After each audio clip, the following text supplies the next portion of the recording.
Hello there, everybody. It's the Indo World Cup Diary. It's by the time a lot of people are watching this, it's going to be June the 18th, which is a sort of a famous day in Irish football history. A very famous day to be in New York, which I am actually in at the moment. I'm down by Staten Island, down by the ferry down here, and there might be a lot of Irish Americans looking to get the ferry out of this place if England do win the World Cup, which is something that maybe some people are coming around to the possibility of that actually happening after their impressive opener.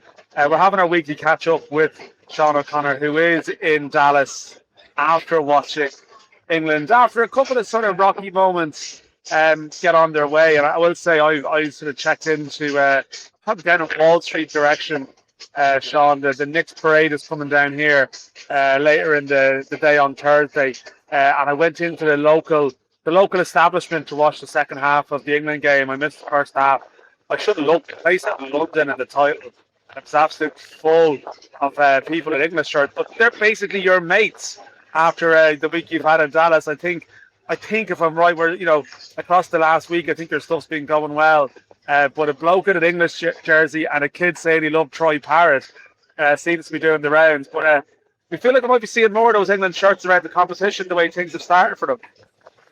Yeah, the perfect start. 3 points. They couldn't have asked for a better start, really. But it was a real game of two halves, to use that dreaded cliche. I think we saw the best and worst of England tonight. Like, superb attacking threat. Harry Kane hitting the ground running with 2 goals. Anthony Gordon very good. Nani Madueke winning the penalty in the first half as well.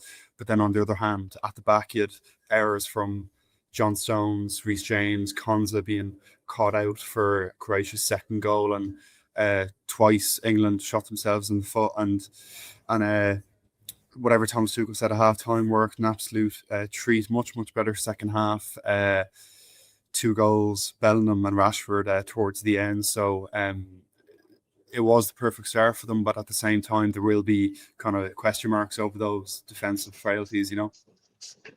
Yeah, I feel like you're in one of those indoor press boxes, isn't it? It's one of the strangest things about this, where you have that little bit of paranoia about hearing other people's conversations. I was at the Iraq-Norway game in Boston, and it's more the same.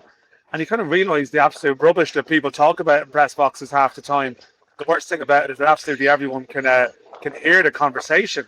It is sort of the Dallas arena, like the Dallas Stadium, is definitely one of the ones that was on the list. Many people said it is one to look forward to. I know you've been traveling around a bit, but tell me about Dallas and how the general event there has been. Yeah, pretty good so far. Their Tuesday night, I spent a couple of hours around an Irish pub where Croatian fans absolutely took the place over. There was must have been 2,000 or 3,000 of them really enjoying themselves. Kind of reminded me of the Ireland fans this time 10 years ago with France, just really having a party. And England fans as well, of course, were kind of near the fan park, a little bit up the way. No, but Dallas is actually really nice people, nice hospitality. Apart from my Airbnb on Tuesday being cancelled with 2 minutes before check-in, which was a bit of a pain, but we got on with it. But no, Dallas has been good so far.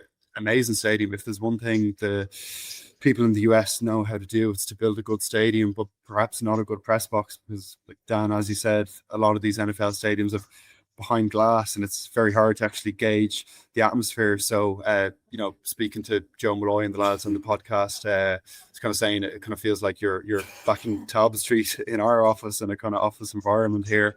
But no, amazing stadium here, home of the Dallas Cowboys.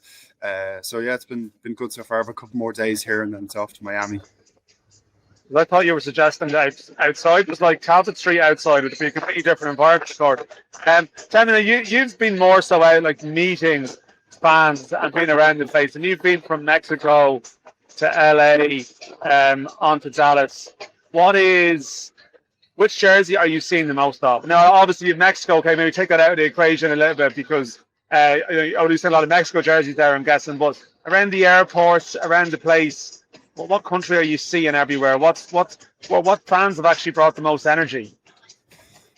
For me, so far being here a week, England, like even in Mexico, there was a fair few. Hopping on the flight from LA to Dallas, there was lots. It was quite the sight to see fellas in England jerseys, but also wearing cowboy hats, getting in the local mood. So think there's about 15,000 England fans in Dallas here, and speaking to a lot of them, just the cost of tickets just absolutely extortionate. A lot having to pay hospitality prices just to even get in here today. So a lot of frustration obviously about the ticket prices, but at the same time they're no one's forcing them to buy these tickets. They're just putting up with it and supporting, and kind of a lot of fans I'm speaking to, no matter how costly it is, that they'd never live it down if England got the job done, ended that 6-year wait, and they weren't here. So something that struck me was just how fans are being absolutely exploited here, but their love for supporting their countries hasn't wavered at all. In fact, it's probably only increased. Yeah, I think it's hard to know. I find there's a great atmosphere around the city, but it's hard to tell how many of these people are actually going to the games, and that's one of the things as well that I feel sometimes.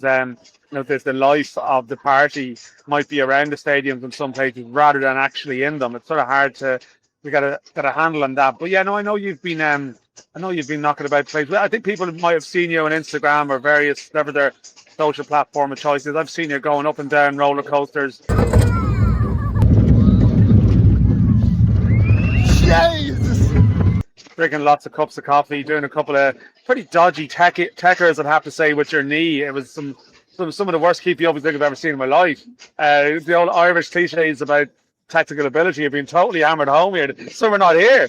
But you've been around the place. I was in Atlanta, which of course did have the Irish story of the week at Pico. I did also, I feel like, I haven't really buried the lead there, but I was also in my first ever driverless taxi, which was an experience that, I still don't know how I feel about the whole thing. I think people will be able to see a little bit of it now. Just relax, and thank you for riding with us. You're sitting in this car driving through Atlanta thinking, is this a really good idea? Am I just doing this in the name of content? But it's fine when they're cruising along with no traffic.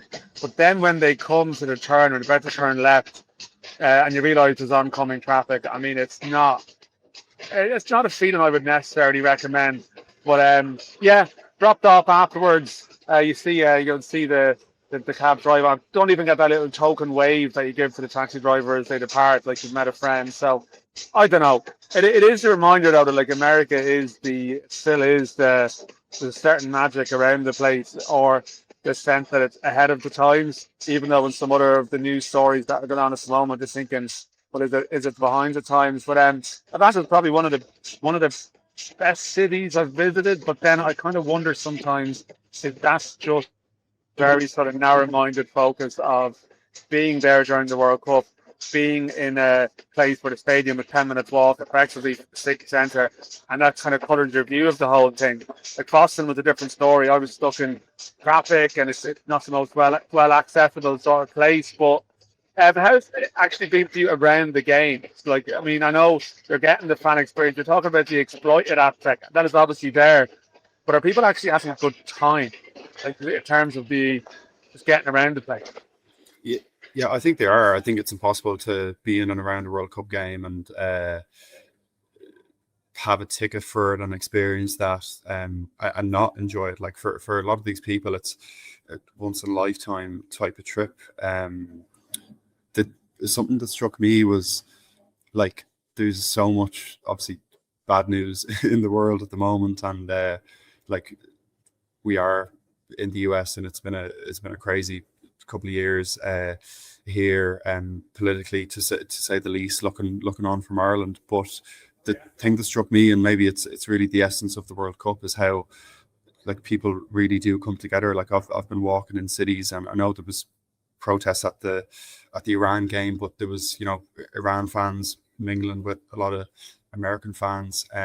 Even here today, there was really good natured banter and slagging between the Croatians and the English. Like, and Mexico, the vibe was absolutely electric. So kind of the thing that struck me is maybe like it's probably what the World Cup is all about, is that there is so much conflict and terrible, absolutely shocking things going on in the world at the moment. For a lot of people, this is just a moment to kind of a bit of respite from that and just joy and celebration type thing.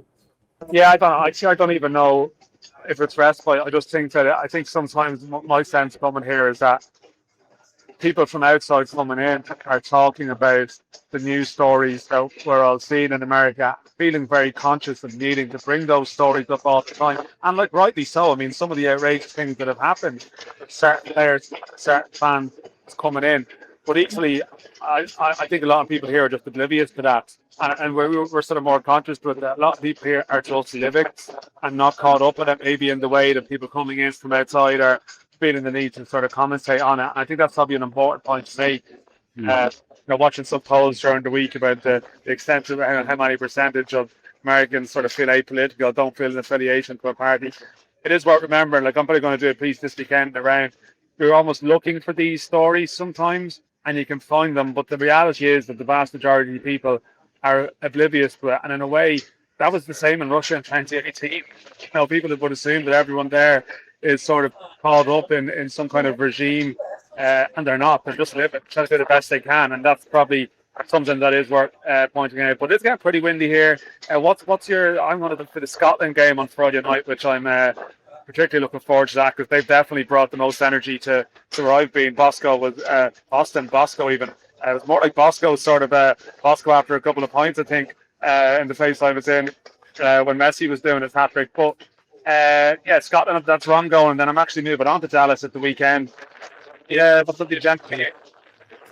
Ships in the night, Dan. You're leaving Dallas. You're arriving in Dallas just as I'm leaving here in Dallas. But yeah, 2 more days here in Dallas. Going to chat to a few more fans, and then it's off to Miami for me for Pico Lopes' second game against Uruguay, and then a couple of days later after that it's Scotland, Brazil. So yeah, from an Irish point of view, like Roberto Lopez, what an incredible story, and then a couple of days later Scotland, Brazil, which if you're not going to get colour out of that game, you won't get colour out of any game.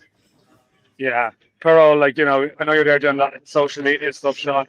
Bazinga, the keeper in Cape Verde, started off with 50,000 Instagram followers, and he's over 11 million. That's a high bar for you to reach, but look, I got a lot of faith in you, and we'll catch up next week. Cheers, Dan.